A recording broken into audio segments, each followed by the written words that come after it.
I made a couple keyboard Maestro macros for Dorico. One of them autocompletes tokens, and the other one tokenizes standard music font layout codes. To use them, make sure you're inside a text frame and hit the key command to trigger the macro.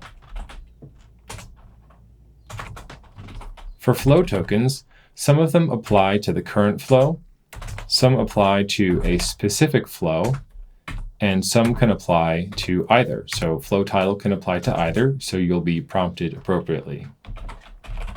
Flow first page only applies to a specific flow, so that first prompt was skipped. Flow page and flow page count, these apply only to the current flow, so there are no prompts. And here's an example of the standard music font layout code macro.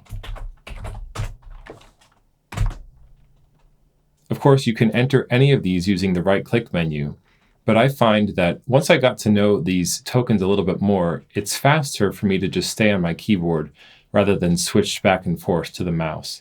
So hopefully these will save you a little bit of time as well.